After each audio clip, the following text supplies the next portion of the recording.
Hey, everybody. Welcome to the Love Baxter Podcast. I'm Adam Greenbaum, the founder of Love Baxter. If you're new here, Love Baxter was created because my dog Baxter passed away tragically in October of 2024.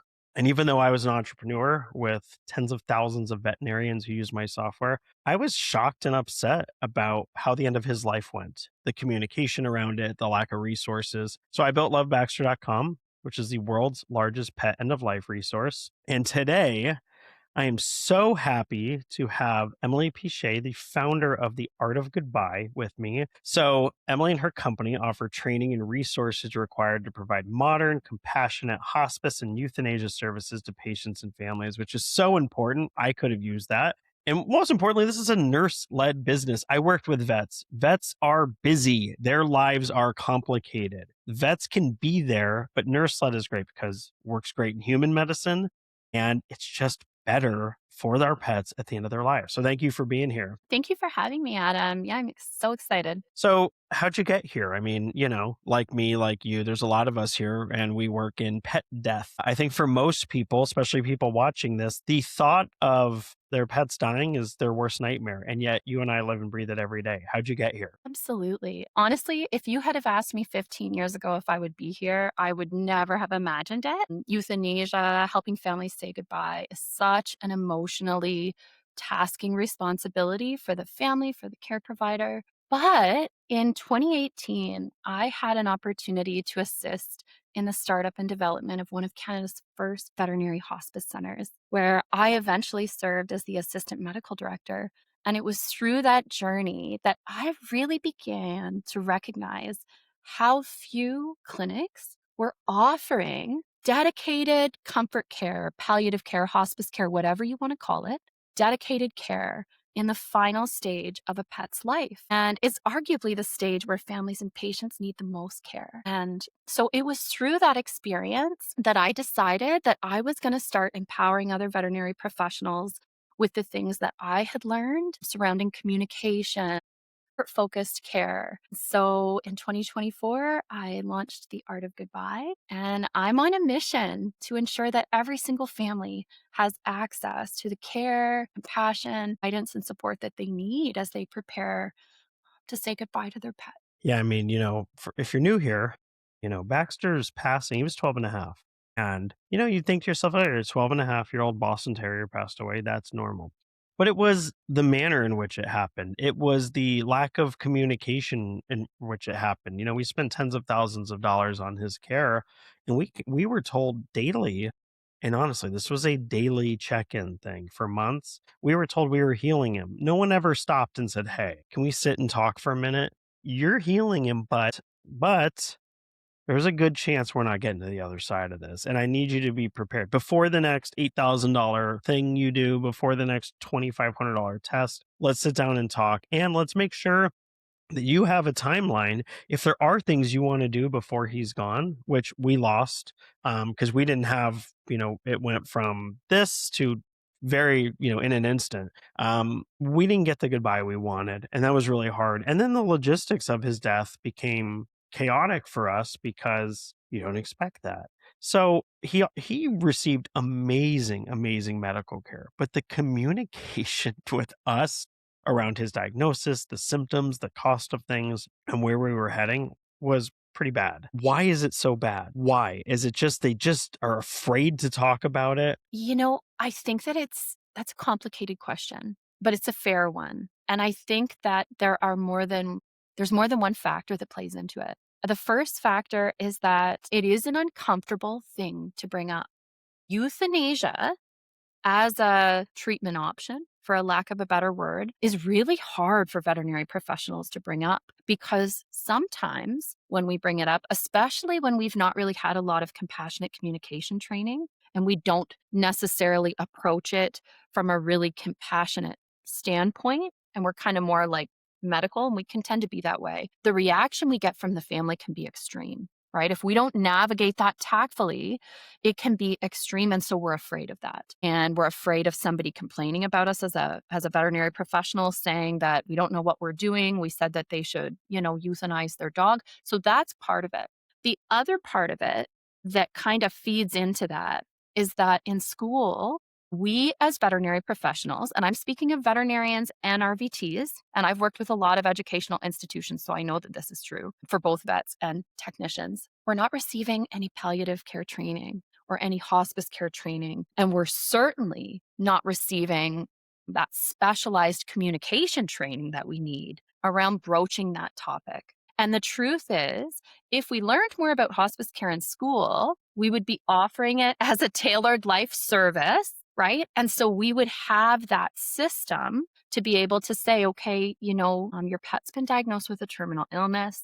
I would encourage you, within the next 2 weeks to book a quality of life consultation so that we can talk about what are your goals?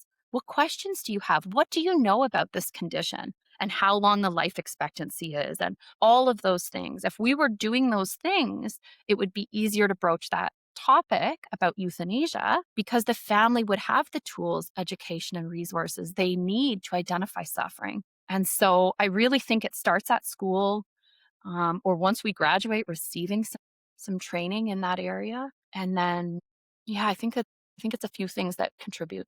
I'm going to ask a question only because I know you and you know why I'm asking it. So I'm going to take a step back. You and I both work with a lot of vets in our lives. I'm not a veterinary professional. I know that 3 out of 4 veterinarians graduate veterinary school having never performed a euthanasia. I mean, if you've never performed it, number one, you don't even know what to, if you're out there watching, truly take a step back and imagine that. Part of the job is ending a life, even if it's a compassionate act like euthanasia is. Euthanasia means a good death. I imagine, and you've been there, I have not, pressing that injection is not easy, especially not the first time. So 3 out of 4 have never done it, meaning if you're not trained to do the physical side of it. Now, there was a study done, and they said that 4% of veterinary professionals felt like they were properly trained in school for the act of like the euthanasia appointment, actually like performing it. 4%, 1 out of every 25. That's pretty wild. 3% said that they were properly trained on communication around euthanasia.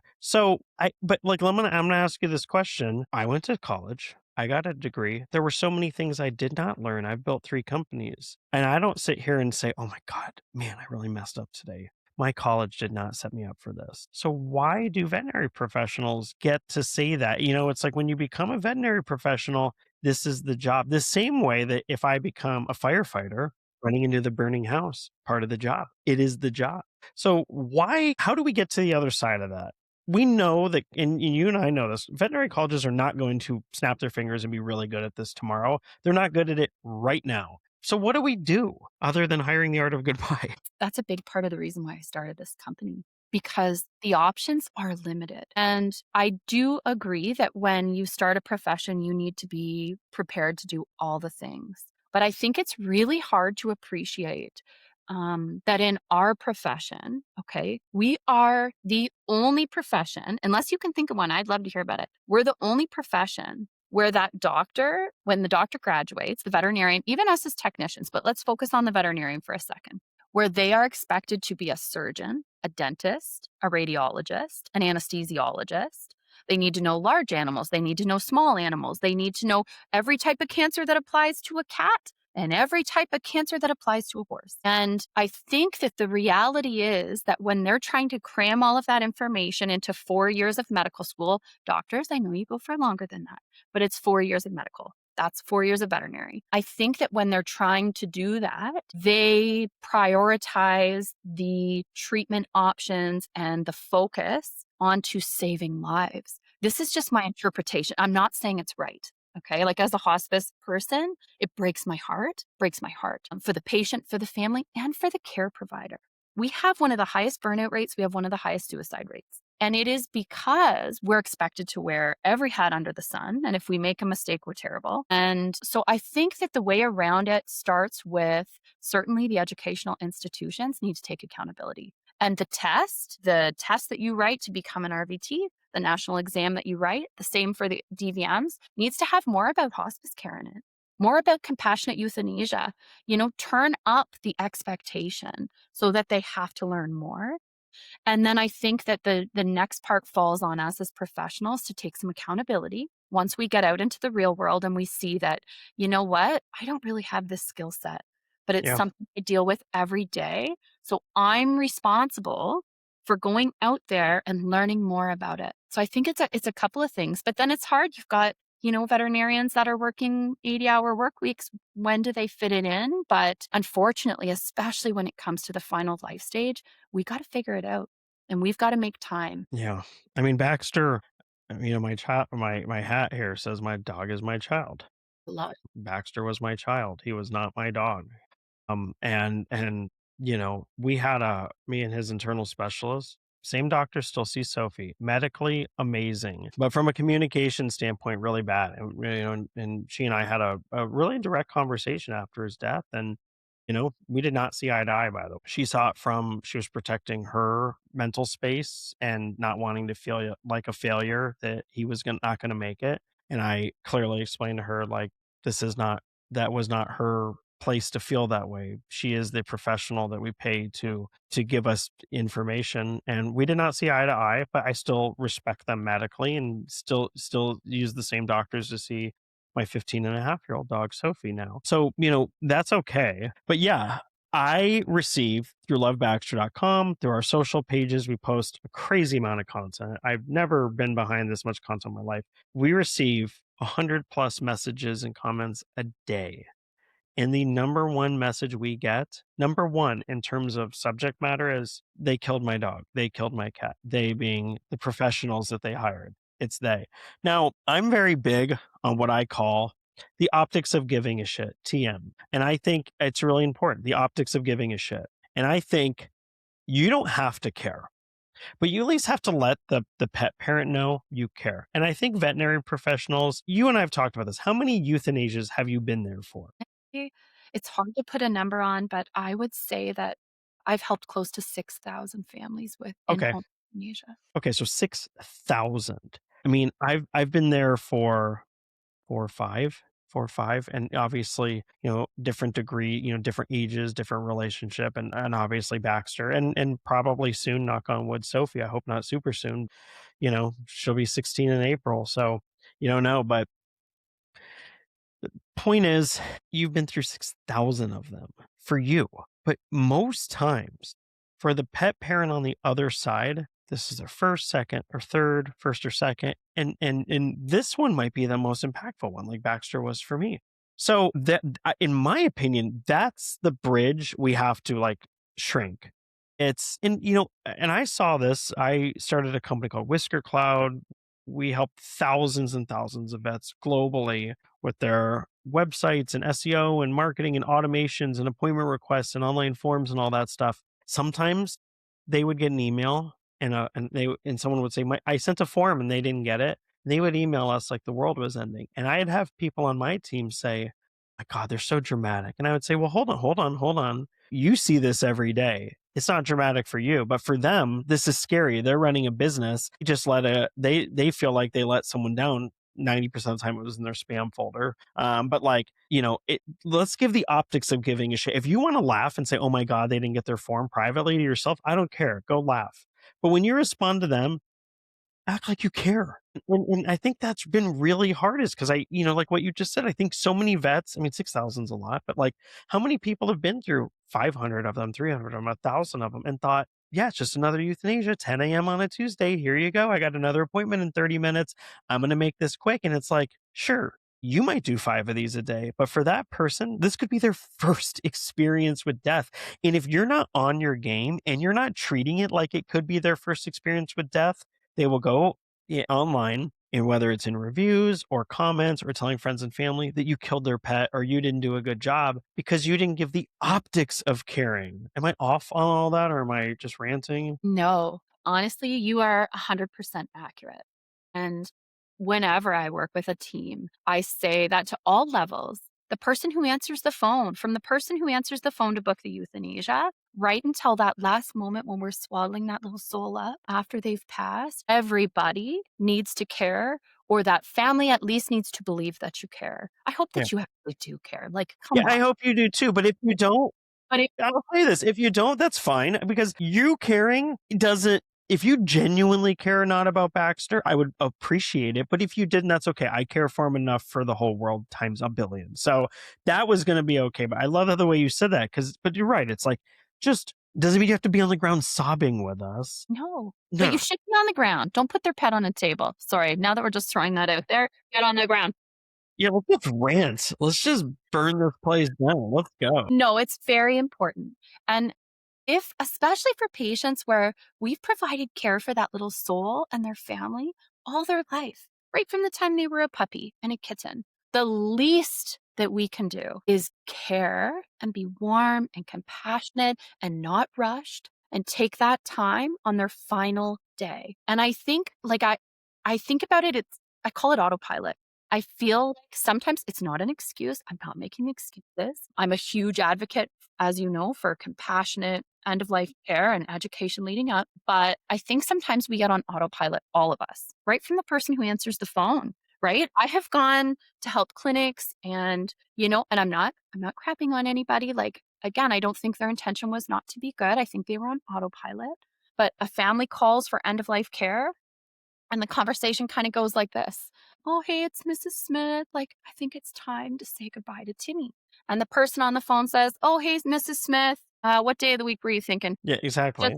give me a second and I'll see when the doctor's available. Like, "Is this well, an emergency or can I put you on hold? Bzz, see you in 4 yeah, minutes, loser." Yeah. Oh, yeah. not acceptable. We need to be making empathy statements out of the gate.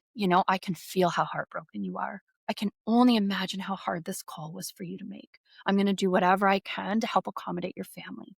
Like something, right? And then on to the next person who maybe it's the RVT providing end of life care. In Ontario, we can. The thing that I love about that, when the RVTs had additional training, okay, before everybody starts freaking out, when they've had training, when they've done some shadowing, we can provide longer reservations so families don't feel rushed. Because I feel like that sometimes becomes the issue for the veterinarian where they do care, but their team, the owner, whoever, has given them 20 minutes. Could you Yeah. imagine being given 20 minutes and saying, you go in there and you end that person's child's furry baby's life? You get 20 minutes. Like, Or you go like, "Okay, you guys, 9 AM, you're doing the euthanasia, and at 9:30, we have a puppy's first visit, so be ready to smile."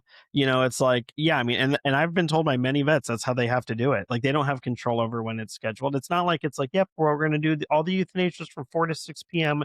No one else is in the building." Nope.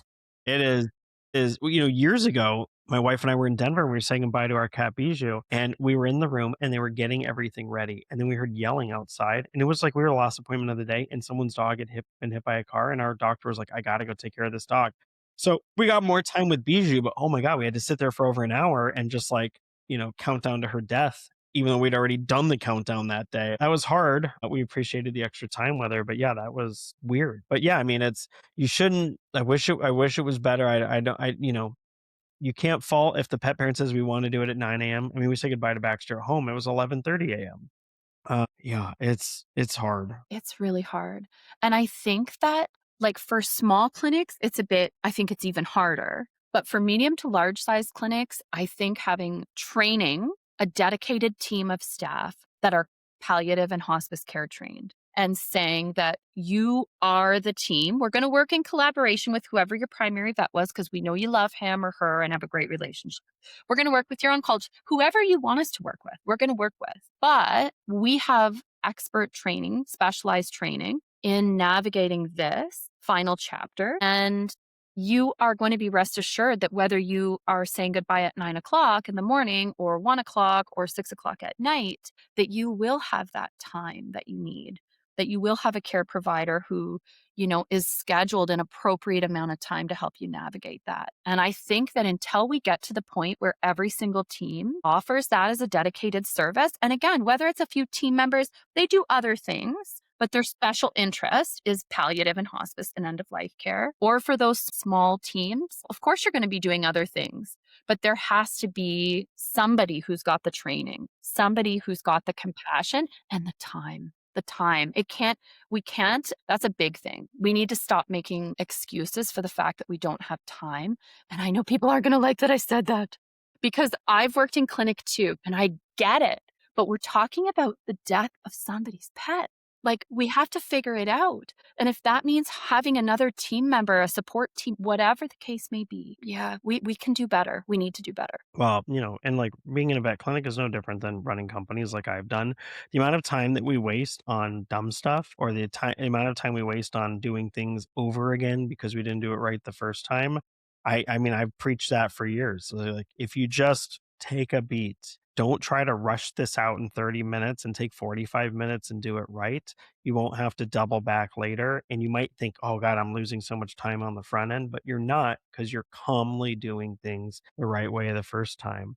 But I mean, I've been in so many vet hospitals, and my personality, like, I'm in the vet hospital and an hour later, I'm physically exhausted. The sounds, the smells, the fast pace, it is a lot. So you, and part of your business is you go train clinics on how to be better at end of life. You don't have to name names, and I'm sure not all are bad, but like on average, when you get to these clinics for the first time, just, ooh, you're breathing. I mean, give us a sense, and look, hey, we're not like taking shots at anyone here, but how bad is it? Okay, You that know, tells us what we need to know if you all want to rewind 15 seconds and watch that face again. think that intentions are good. So I want to start with that. I think that intentions are good. I don't think anybody gets into our profession that doesn't actually love pets. Okay, that's such a misconception. I think our intentions are good. I think that we are working in an environment that is not conducive to providing good palliative and hospice care. Ultimately, that the time that's required to provide a meaningful death, I feel sorry for my colleagues because I actually feel like they really want to do better. And whether it's whatever above them, whatever the case may be, it's not possible. They're not being allotted the time. They're not being allotted the training to be able to do that. And so I think that the average team, now I will say that I come across some teams where I'm like, oh my gosh, you guys are just like nailing it, right? You Right. guys are nailing it. You're making sure end of life care, like euthanasia reservations, are at least an hour long. Now, I'm not suggesting that we drag it out that long, but the family should never feel rushed in and rushed out. And if they want to sit in that room, if they don't want you to sedate for whatever the case may be, they want to read tributes, they should feel like they have that time. So I definitely come across those teams, but I would say that if I had to put like a percentage on it, I would say that somewhere around 75% of teams are doing their very best with what they have, but they're not being given the time that they need and they're not being given the training that they need to make it really And peaceful. then, And by the way, that number, that 3 out of 4 is the same thing we saw, that 3 out of 4 people, 3 out of 4 veterinarians graduate vet school, and have never done a euthanasia. Yeah, that's bad, because the cost of raising a pet, I just saw a study done by AHA. I mean, it like totally floored me. It's like most people think the cost of a full lifetime of a pet is like $5,000, and it's more like 40 to 60,000. And like, I'm telling you all right now, we spent $35,000 out of our pockets on the final 6 months of Baxter's life. 35,000. Sophie, she's $1,000, $1,200 a month. Special food, medication, supplements, acupuncture, laser therapy. We get her massages, because why not? I don't get massages for myself, but for the dog, she gets massages. But we do all that because she's my child, and that's why I do it.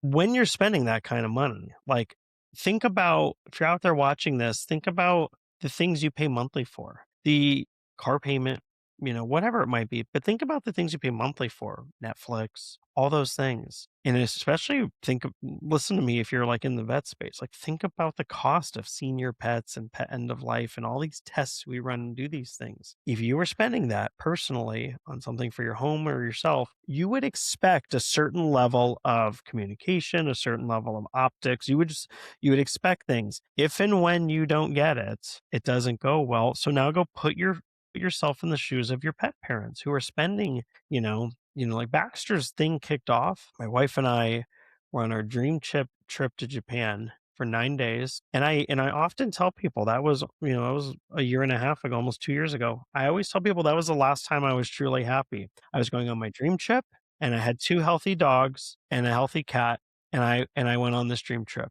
And when I came back, Baxter's nose was swollen, and that kicked off 6 months of hell. And then, now he's been gone since. So you go back to the day I was leaving for that trip is maybe the happiest I'd been in a long time. I was ready, even though I loved it there, I was so ready to come home and see them. And I come home, his nose is swollen, and we needs a rhinoscopy. It's $4,500. Done. Let's go. And that first appointment kicked off it's about to be an expensive, painful 6 months.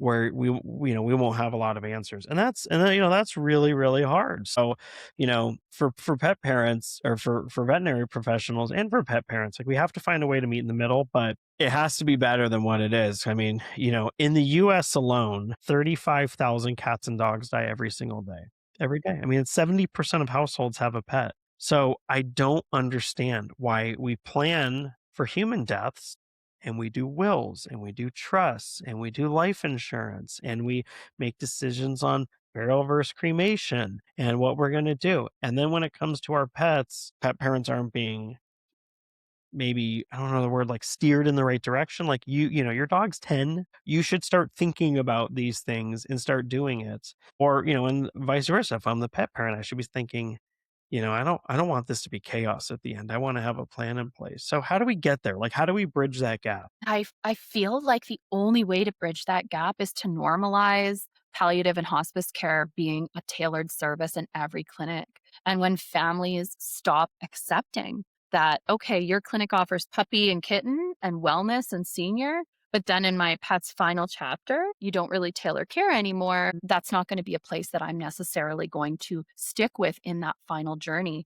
And it's so hard because, again, like, I'm not trying to crap on my profession. I know we're trying to do a good job, but there does have to be a catalyst that makes it so it's unacceptable not to. And I don't know exactly what that looks like. All I know is that I'm going to do my very best to provide that training and that support. And something that's interesting, getting back to the business side of it. And obviously, I work with hospice and end of life care patients. They're my passion. I know that's so funny for some people, but it really is my passion. But one of the things that business owners, so they're seeing it from this business owner perspective where, all that follow up care is expensive, all that hand holding is time consuming. And I've got veterinarians that need to be doing surgeries, and they're not wrong. I get it. But what they're not realizing is that as I've gotten out there and I've worked with different teams and I've calculated some numbers, I've crunched some numbers, I've come to learn that on average, again, this is an average depending on where you live, all the things, like a 3 veterinarian practice. If you have a practice that has 3 veterinarians, okay, and you integrate a dedicated palliative or comfort care service for the final life stage, you have the potential to increase your revenue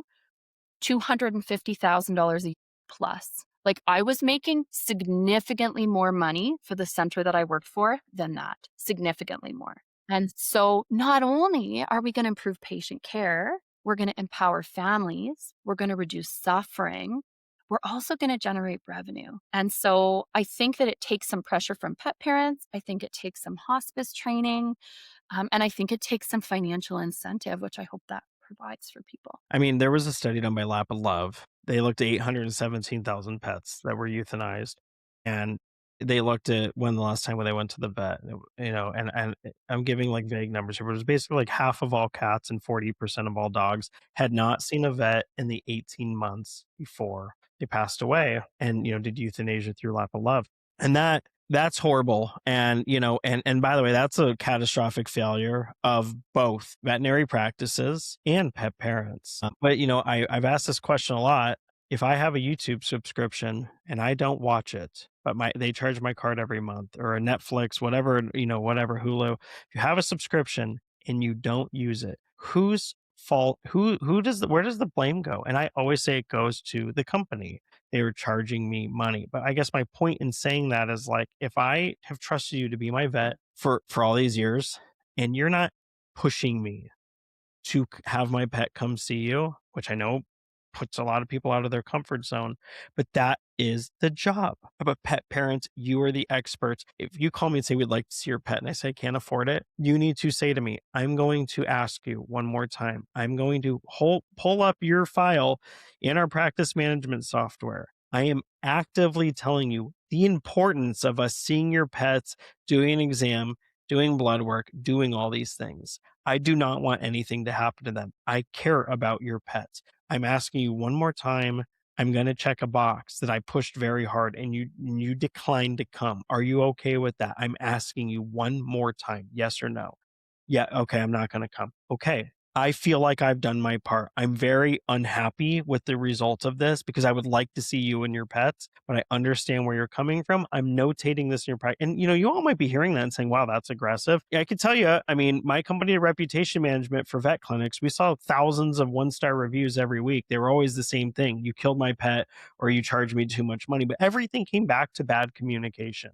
It was always like, you know, sometimes I think, you're going to have to get over the awkwardness and just push pet parents and say, you have a dog. This is your responsibility. I know how important that dog is to you. We need to see them. I don't know. Am I crazy? No, but I think that I believe, so I'm familiar with that statistic. I'm so glad you brought it up because it's powerful. And so once I discovered that statistic, now this is not an actual study, this is just me out in my life asking questions because I'm inquisitive. I started asking pet parents. So I would come across these pet parents and they would say, I haven't seen my vet. Da, da. I started asking why. Actually like to do a study about it one day. Maybe Lap of Love will do it, or maybe I can help them. But anyway, I started asking why they weren't seeing their vet. Why didn't you see your vet? What happened? Where did it break down? Tell me more about that, right? Instead of from a judgmental perspective, coming with curiosity. I was really curious. And some of the most common feedback that I heard relates back to the fact that we don't offer dedicated comfort care. And what I mean by that is that families would say, well, I had a 14-year-old Labrador who was badly arthritic. All I want to do is keep him comfortable with his arthritis medication, but they made me feel pressured to do more testing. They made me feel pressured to get blood work every 6 months. Now, is that gold standard? Absolutely. But if you have a 16-year-old Labrador or a 14-year-old Labrador and he's terribly painful, maybe he hates the vet. Maybe getting him in the car. So I had a bull mastiff. My heart dog was a bull mastiff. And she was just the sweetest little thing. She had her knees done when she was young. She ended up developing cancer. And getting her in the vehicle would set her back for like a week with her mobility. So if my veterinarian, like I was in a position where I was working at a hospice center. She got the best support and care and didn't have to go to the clinic. But if I had have had a team that said, you've got to bring her every 6 months for blood work, first of all, she was terrified of the vet. And second of all, her mobility was set back. I would have felt like, leave me alone. Why can't you just respect that as the pet parent in this chapter of my pet's life, comfort Yeah. is king. And Yeah. all that I care about is keeping her comfortable. And so I think that if I had to guess, a huge part of those numbers, I believe it's 45% of cat owners and 45% of dog It's like owners, half a dog. Yeah. owners, something like that. And I think that half of those people stopped going because their team made them feel pressured to do more testing, do the surgery, do the things. And I don't think that their team meant it in a bad way, right? That's what we're taught. We're taught to extend life in school. But palliative care and comfort care isn't about extending life anymore. We need to shift our focus. We need to shift our focus on comfort. And that means their emotional well being too. So if you have a little soul that just hates being given pills and you're telling that family to give 3 pills twice a day and they're wrapping them like a little burrito and all of that, no wonder those families stop coming. Right? They feel so guilty. Like they come in the door, their cat hides under the couch, doesn't want anything to do with them. And that's their final days with their pet. And so I think that definitely pet parents are responsible to come see us. But we're also responsible to learn again how to tailor our care. And so when we're reaching out to that family who's got an arthritic dog, we're not saying, hey, just so you know, Fido's due for his blood work, come on in. And instead we're saying, hey, how's his mobility doing? Tell me what his day-to-day has been looking like lately. What challenges are your family facing? How can we support you? How Isn't can it we so funny? Like, that's the difference. Like, the difference is like just the way you word things. I mean, they're just, again, it's like what I say running my companies. Can do it the right way the first time, or you can double back and pay the consequences for doing it quick and cutting corners. You figure it out. Either way, it's going to take time. I would just do it right the first time. And, especially when you're talking to people, put notes in put notes in their things. This person's sensitive. This person doesn't want to spend money. This person has said they don't want to do unnecessary tests. And then have your team read them and then go in and have a normal conversation. Just like do it right. Spend 30 seconds looking at their, taking notes, and 30 seconds, reading the notes, and then build a relationship with them at the end of the pet's life. Absolutely. Even flag them.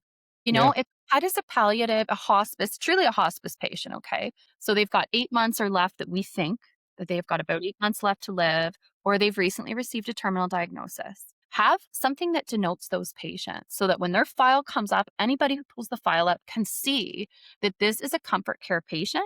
So the way we're going to approach this family, the way we're going to approach care is going to be very different. And that we need to be discovering, looking for challenges, looking for unique ways to support them. Make sure that those final days are meaningful. And as soon as you see that little sign, you know that, right? You know that when she calls to say whatever, you're going to take that robotic hat off, that like I'm in, default mode. Yeah. And fair, we all do that sometimes. There's no judgment. But I agree with you. There should be something where we're all on the same page. We know that this patient is in the final chapter of their life and that we handle that family and that patient very differently than a puppy or a kitten. I love it. Well, I can't thank you enough for being here. And again, if you're out there for the first time, learning about Love Baxter, you can go to lovebaxter.com. You can follow us on social media. We're the world's largest pet end of life resource, thousands and thousands of guides, lists, downloads. We have a directory of incredible people. We have a memorial store. If someone in your life passed away and you want to send them something nice, you can support small business there. And Emily, how can they find you? How can they, learn more about what you're doing, especially for our veterinary friends who are watching this? Absolutely. They can jump onto our website at www.theartofgoodbye.ca. Alternatively, they can send me an email directly at info@theartofgoodbye.com.